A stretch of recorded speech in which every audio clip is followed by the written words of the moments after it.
Hey Logan, how's it going? Well, there we go. My sideways. Yeah, we were Yeah, sideways. I tried using my phone. I was trying to set up the computer. I'm like, it's not gonna work. yeah, Yeah. no biggie. All right, We whatever. just, I'll make it work. yeah, we really just wanted the vocal cords, but the face is just a bonus now. Well, shoot. One sec. One sec. All right. Let's see what I can find here. Just keep this propped up. I don't know why my Zoom on the computer just does not ever want to work for whatever reason. Yeah, this is my backup laptop. My wife was upstairs, and I'm like, you need to. I got an interview coming up here. We gotta swap laptops. This other one's loading. It's a 2021 Lenovo, and I think it took like 3 years for it to finally come up. And I'm like, yeah, I can't do this on an interview.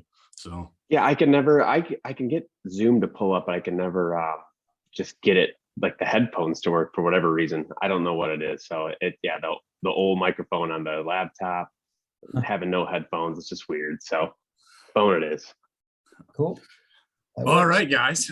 This is Logan Lamorandier. It's like clockwork. Every mid to late April, we have Logan on from Sports Illustrated All Lines, NFL Insider, on the show to provide the highest quality draft insight. Logan, yeah, appreciate your time and staying up late. I can only assume sleep consumption is probably lacking with the emergence of twin boys. So congratulations, Yeah, by the way. appreciate it. Yeah, that's really the only time I can do anything now is real late after everyone's in bed, and it's the only free time I have. And usually there's other things to do. So I'm fitting in as much draft related things I can possibly do right now. But I appreciate you working with my schedule as well. Absolutely, it's worth it. This is an unprecedented year for the NFL draft. I was listening to Jacksonville podcasts, and they have no idea who's going to go number one. Lions blogs are all over the place on who's two, and the Houston radio shows haven't the slightest clue on who's going third. So, I guess my question to you is, what's the direction the Lions should take in this year's draft? I was listening to your interview on the Huge Show with Bill Simonson, and you said take the best edge rusher available at two. But how do we determine best? Like, I've seen four edge rushers go at second overall. So how do you kind of to gauge best there? Have their own opinions too. And to me, I think edge rusher is that premier position where there might be safer prospects. Like I think Ahmad Gardner uh, is probably one of the safer prospects, but at the same time, drafting a cornerback number two overall is going to be a tough pill to swallow. So for me personally, it's Aiden Hutchinson and Kayvon Thibodeau. Those guys are the two top tier pass rushers for me. And I totally understand the Trayvon Walker height. I just would prefer when you're selecting second overall, we'd really like to have some college production.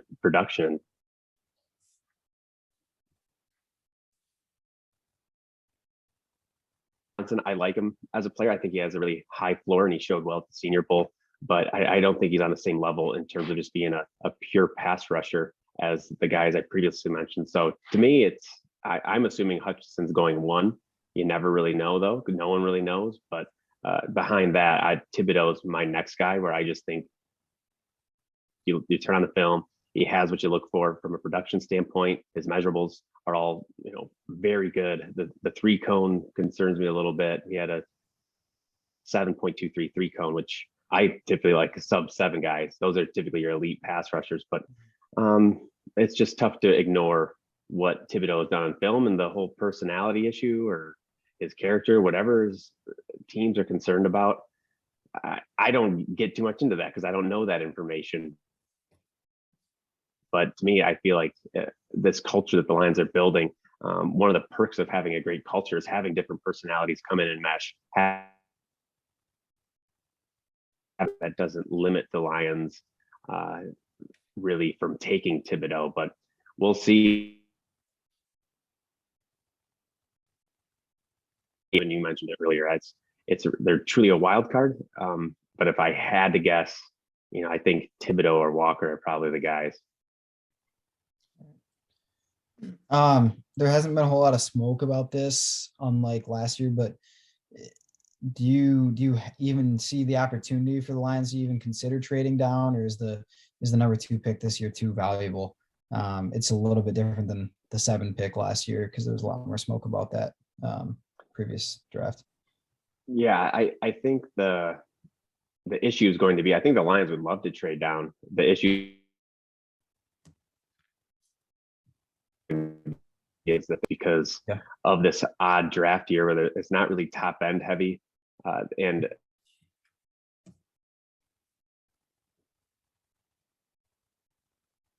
which is offensive tackle, defensive end, and quarterback. There's not really any quarterbacks. I'm not on the Malik Willis train really whatsoever. A lot of them. And there's actually probably too many of them to be at number 2, because teams feel like they can just kind of sit back and take one of the guys who falls. So I think if the Lions wanted to trade back, maybe if they wanted to, in most years they might get more, but if the Lions were to trade back, I don't think they're going to get as much value in the return as they might in other years. And I would be fine with that, because I think it's a very deep draft, and that's where the sweet spot is in this draft. I think there's a lot of really good players, but just not maybe that high-end talent that you're used to seeing with the top 5 picks. So I think it's going to be really tough for the Lions to find a trade partner to trade down. But if someone is enamored enough with one individual and they feel like they have to get up to 2 to get them, I'm all for the Lions trading back.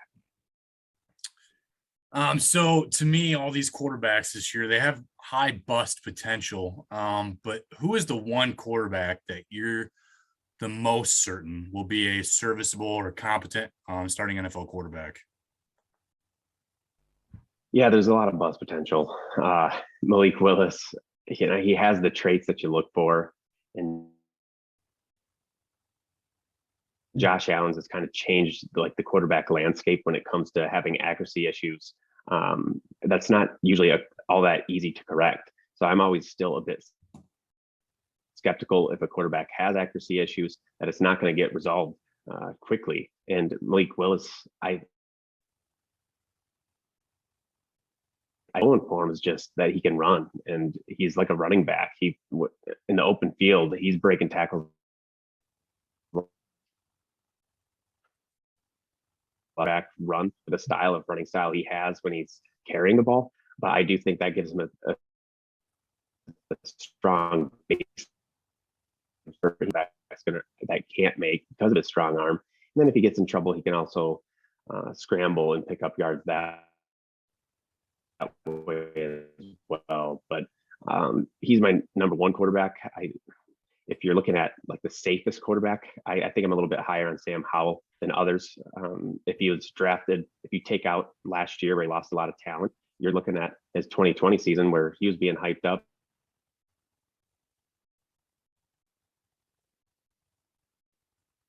Blame him all that much for losing a bunch of talent, but it is in the back of your mind. I was like, well, is that the type of quarterback he is without any talent? He can't carry the team. I thought he still did a decent job. I think he has a pretty strong arm, a good deep ball, has some scrambling ability. I don't think he's a great athlete, even though he scrambled a lot last year. I think he was just kind of forced to, but he's probably, if I had to pick one of like the second tier quarterbacks behind Malik Willis, I think he's probably my top guy. Recently you Ahmad Gardner smoke. Do you think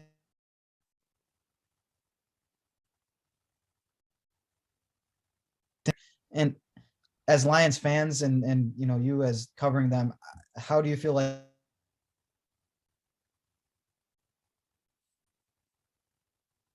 that stemming how fans would really take that if the Lions went?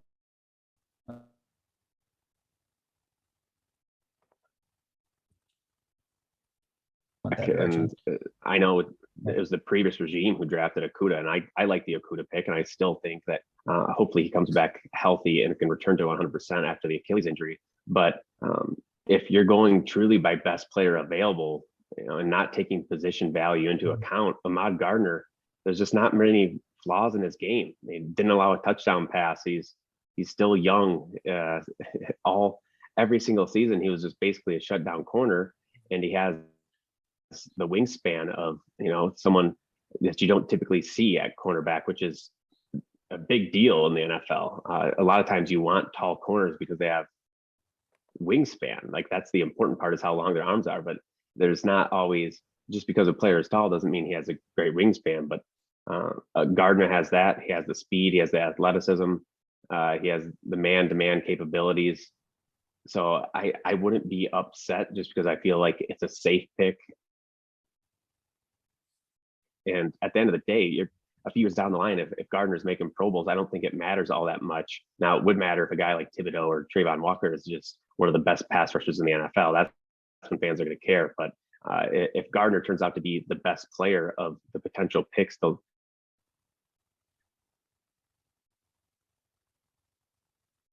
few years, and there's not really any position I feel like that should be off limits for the Lions. Outside of probably offensive line, just because they're set there for a long time. Maybe you look into the future down the road a few years and they're still set.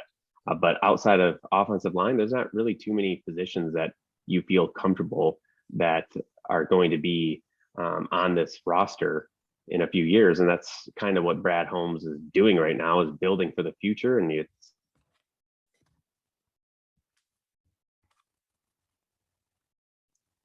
he's just kind of signing all these one-year contracts and just trying to get through these seasons while trying to, I think, develop to the draft. And if you're going to develop to the draft, you have to be able to hit on players. So if they feel most comfortable with Gardner, I don't have a problem with it, because I really like Gardner. He's my number 3 player on my draft board. So I think he's good enough. And it's just that position value. That's what it always comes back to. And you just hope that there would be another player. I like Thibodeau, but maybe the Lions don't. But you'd hope there would be another player at a more valuable position that you can take in the number 2 spot. But it's just an odd draft this season. So what are you going to do about it? So this is personal opinion for me, but going back to the year 2000, I went through all quarterbacks that were taken in the first round, and I have about 44 first-round quarterbacks as guys who didn't live up to their draft slot, and that leaves about 21 that did live up to it. So that's about a 1 in 3 chance of having your first-round quarterback be a franchise-level quarterback in comparison to the running back position, where I felt like 32 of the 51 first-round running backs since 2000 have reached the expectations of their draft spot. So why do you think it's so much more difficult to evaluate a quarterback?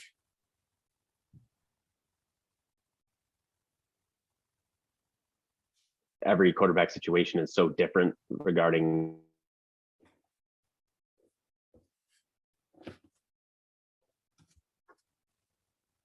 the back. It's so valuable that teams always feel the need to reach as well. And that's where you get in trouble, is if you start reaching for quarterbacks. And there's all these lists of great quarterbacks that weren't drafted in the top 10, and they go to these good teams, and these good teams are taking them because the value is matching up at the point where they're selecting. Where more often than not, you see a lot of bad teams that don't have a quarterback and are reaching for players and trying to turn them into something and putting them in horrible situations. The situation matters so much for quarterbacks. And that's why I'm kind of on the train of, you don't need to draft a quarterback right now if they're going to be put in a bad situation, because according to your numbers, and I've never really known the true data, but I've always felt like you have a 1 in 3 shot to draft a really good quarterback. And more often than not, you're probably going to get a mediocre quarterback, or a Jared Goff type of quarterback. And for those quarterbacks to succeed while they're on a rookie contract, they need to have talent around them. So I've almost given up on just assuming that you're going to be able to find this superstar quarterback that can come in and change your team right away. If you're going to take a quarterback in the first round, he's probably going to need a team around him. He's going to need some help. And if he's the average quarterback, like most first round quarterbacks are, at least if you have a team around him, you have him on a team friendly deal for 5 years. And you have a 5-year window, and then you can move on from them after that rookie contract's done. And you've seen it with quite a few recent quarterbacks, the Jared Goffs, the Carson Wentz of the world, those type of players that, they're not great. They look really good when they're young, but that's because they have a good team. And I'm kind of just hedging my bets a little bit on when we do draft a quarterback. I hope that they have a team around them. And if they're an elite quarterback that can, like an Aaron Rodgers type, which don't come along often, but can carry a team that might not be all that great around them, then great. But if they are the more likely case of being an average quarterback, at least you have the team around them. So that's where I'm at. I don't think the Lions have to draft a quarterback this year. Jared Goff, he's not going anywhere this year due to his contract anyways. But, next year starts to get, you can raise that question on if the Lions should move on from Goff or not. And I truly believe Goff is a bridge quarterback, and it would take a lot to change my mind from Goff this year, I think. So I'm there with you. What are everybody wants to talk about number 2 overall pick. But I think the more intriguing pick to me is number 32, because they could go in a lot of different directions here. What are your thoughts there? Is it safety? Is it receiver? Is it just best available again? I mean, what are you seeing there? Yeah, I think it's best available. But fortunately, looking at the draft boards, I get a good sense that there's a few positions that the Lions need, and it's going to match up very well with who's probably going to be the best player available. Because you're looking at linebacker, I think you're looking at wide receiver, and looking at safety. I think all three of those positions at 32 and 34, there's still going to be some really good players left, probably players towards the top of the boards that would fill an immediate need and come in and make an instant impact. And that's what you want to see with those type of picks. But 32 is also intriguing just because I feel like I've said this before, and maybe Twitter and other radio shows and things, but 32 to me, I think it's far more likely that the Lions could trade out of 32 than they would trade at 2. Just because there's going to be a few quarterbacks left at 32. Those quarterback needy teams that want to have that 5th year option might feel they need to trade up. And that would be a perfect time for the Lions to trade down and still fill a lot of holes on the roster. Well, maybe moving down a couple spots. But to me, there's guys like Lewis Seen, Jaquan Brisker at safety. Both those guys I really like. At wide receiver, you're looking at probably George Pickens, Christian Watkins, like true outside receivers that the Lions don't necessarily have. They have outside receivers, but not your true number one prototypical go-to guy. And then at linebacker, Nakobe Dean continues. I see him mocked quite a bit now in that range. But even after Nakobe Dean, I still like guys like Leo Chenal, Quay Walker. I'm seeing him mocked quite a bit in the first round, so maybe he might not even be there. But Chad Muma, the list goes on at linebacker, safety, and wide receiver, right? I think there's going to be a lot of talent left there for the Lions in that late first and early second. Yeah, I agree. Linebacker is going to be one. I think they can even get in the third. Maybe that's with 66, and I still think it's going to be a good linebacker. Damone Clark, Brandon Smith. There's a bunch of guys that come up in mind there. Safety, I feel like there's a bit of a fall off after you get there's a bunch of good ones kind of in that late round, whether it's Petre or Dax Hill, Cine, or Kirby Joseph. He's Kirby a guy Joseph. like. And I think Nick Cross is the only one that I've seen fall to the 3rd or 4th round, and I'm like, all right, I'd be okay with Nick Cross too. But it's wide receiver is kind of more of a point of contention where everyone's draft board for wide receiver rankings is far more diverse, I think, than most positions, because I think it's so stacked in the mid first to mid second round as wide receivers. So who would you say are your top 3 wide receivers? Because everyone's top 3 wide receivers look different. Yeah, so on my big board, they're actually all stacked right on top of each other, right around, I think, starting at 11 through 13. I have Drake London, number 1. Just, I don't think athletically he's over the top or anything like that, but just what he can do after the catch, he's still very good. Contested catches, which is a double-edged sword, as we kind of saw with Kenny Galladay, where maybe they're making contested catches all the time because they're not getting separation, but you need that type of player at times. And then Garrett Wilson, I still think I think he's going to be a good receiver, but I'm not as high on him as some. Traylon Burks, unfortunately, he was billed up to be this, just superb athlete, and he didn't really test out that way, but he's still a good football player. So I had him actually in my pre-combine rankings as number 3, but now he's down to number 5. And I think Chris Olave has moved up for me, who just does everything well. But I don't really have a firm order even where I feel comfortable or feel confident in saying this guy is going to be better than this guy. I think it's a lot's going to depend on the situation for where they end up, who their quarterback is, and on who's going to look the best. But it's, we'll just kind of see. I don't have a good answer for you. I wish I could kind of give a, solidified, this is my top 5, but it's really not going to surprise me at all if any of those guys, which order they go in and who does well. But George Pickens, I will mention him. He's probably my 32 or 34th pick. He's my favorite receiver there, just because I think he provides true outside capabilities, has the athleticism, has great hands and highlight reel catches left and right that you can just kind of see translating to Sundays. And if it wasn't for an injury last year, poor quarterback play the year before, you look at his freshman year as a true freshman, he was just, took control of games, which you don't often see from a freshman. So I think the talent's there. He just needs to stay healthy, and he's kind of forgotten about in this class. But I think I like his value a lot at 32 and 34, much more than probably if the Lions were to trade back in the middle of the first, than like taking a receiver in that area. Gotcha. Thoughts on kind of where the rebuild's at in general? And I know it's kind of an open question, but I think we kind of talked about it last year, where the direction of this franchise is going. And I think a lot of it was kind of up in the air because we were waiting to see how that first draft went. But your thoughts kind of covering the team on where this is going, and do you like the direction? I think most probably do, but do you like the direction that we're headed now into kind of year 2 of this rebuild here? I do. I'm very happy with what Holmes has done. I don't think he's being patient, which again is very difficult for Lions fans. But to do what he had to do, I think he really needed to tear down the roster, get rid of those bloated contracts like he's been doing, not spending a whole bunch of money right now while you build up your young talent through the draft.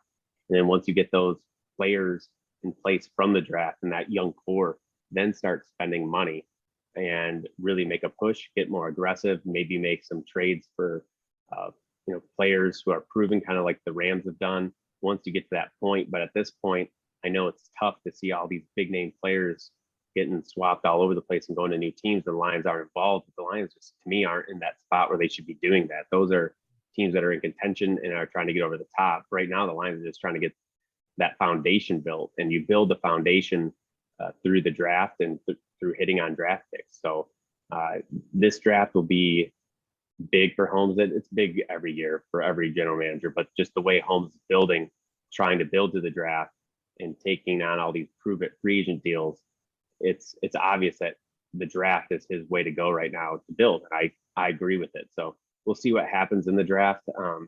As long as he stays best player available and there's no crazy reaches or players that are just out of left field that he's taking way early, I'm more than good with it. So I like the culture. Eventually it's going to have to turn into wins, though. My expectations, and I said it right when he was hired, I'm not going to have many expectations for the first 2 years or third year. Yeah, they'll increase, but we're not quite there yet. So I don't have many complaints about anything he's really done. There hasn't been anything where I've been like, that's a horrible decision, or you can't do that. I've actually agreed with just about everything he's done, and he's building it the right way. So there's a long ways to go. The easy part is done of tearing down the team, and now it's the difficult part. The uphill battle is actually building talent. So we'll see how it goes in this draft, and ultimately you're not going to know how these picks pan out for a few years. But his draft last year was actually probably one of my favorite drafts the Lions have had in the last 5 years. So it's a good start, and I like the potential of the players that they have, and just really everything they're doing right now. Yeah, I've agreed with just about everything except Tim Boyle and David Blau. That was interesting, but I'll reserve judgment to see what comes later, and maybe Tim Boyle returns to his Eastern Kentucky skill set, which wasn't that impressive either. But regardless, I remember Ben last year's interview for pre-draft. He asked you about if Trey Lance or Justin Fields were realistic options for the Lions at 7. You did not think it was realistic, just based on the reasons of Goff being adored, being traded for, restructuring his contract, And then I think kind of drafting a QB would also start the clock, in your words, of Brad Holmes having to find success. So do you believe that it's still necessary to take a quarterback this year, or should the Lions kind of keep kicking that can down the road? It's 2023 for a quarterback. To me, I'm all for kicking it down the road. When you're starting to pick quarterbacks in the later to the first, I mean, those are major risks. And there's other positions that I think are much more safe where you can take, and they're going to be starters and they'll be solid. And this year, I know it's with Goff, he's not exactly what you want him to be. He showed some potential, I guess, at the end of last year, but I think you know what type of quarterback he is at this point. I don't think there's going to be some sudden jump in production or just a totally new Goff anytime soon. I think there's enough film on him to know, but at the same time, I don't want to reach for a quarterback. I don't want to pass on other positions just because the Lions feel like they need a quarterback. And yes, I do think once Holmes drafts his quarterback, his guy, that's when the expectations are increased dramatically, because that's kind of the ground floor for, all right, we're making a push. This is going to be our guy. We're committing to him, and this is how we're going to move forward. So if I were Brad Holmes, I wouldn't be drafting a quarterback this year, because I think that just puts a lot more pressure on his plate moving forward. And you're looking at the quarterback situation where you still have Goff on the roster costing quite a bit of money. And I'm just not big on drafting a quarterback this year, especially in what's considered a weak class. So, and after 32 and 34, that there's a huge drop off in quarterbacks. I don't think any time after that it's worth even taking a quarterback in the late rounds, because Tim Boyle and Blau, I agree with you. They're not great backups, but again, the backup quarterback position on a team that, is just hoping to be in playoff contention, backup quarterback's not the most important position on the team. Mm-hmm. Right. Where, I guess, getting back to maybe a couple questions ago, you said you have very little expectations, and I'm the same way. I think Joel and I are kind of both on the same page for these first two seasons. But are you going to put a win total on it? Like, obviously you'd hope for a little bit better than last year. You're hoping to build, but does it matter to you at this point, even if they end up only winning 2 or 3 games again? Like, I think it would really depend on how those games went, because even though they're a 3-win team last year, you felt like they were making improvements and getting better towards the end of the year. And I think, 2 wins would definitely be disappointing next year. If I were putting a win total, it's before the draft, a lot can happen with the roster still before the season. But I'm still expecting, a 5-6 win team at this point. So that's not where you need to be to make any big splash moves to try to get into playoffs. If you make a big trade or do something crazy, how many more wins is it going to bring you? The whole team has to get better. So my expectations right now, 5-6 wins. Even if they fall a little short of that, I'm not going to be too disappointed. If they go over that, be pleasantly surprised. And it's more so just how they play during those games. Are they getting blown out by certain teams, or are they staying competitive against some of the league's best? And there's just obvious holes or things that they can improve upon, and it's just lack of talent, honestly, that's causing them to lose those games. But to me, expectations, they've always been I'm not going to really raise expectations until year 3. So that's where I'm at. And it kind of sucks to say, because it's tough during the season to really give your full attention and trying to break down and talk about a team that, there's plenty of diehard fans out there, but the casual fan doesn't care about. So it'll be nice. If the Lions were to ever, really have a good run, I think the entire state and the city of Detroit would just be on fire. But there's a lot of Lions fans in hiding right now that are just waiting for one day for them to be good. Yeah, I can agree with that.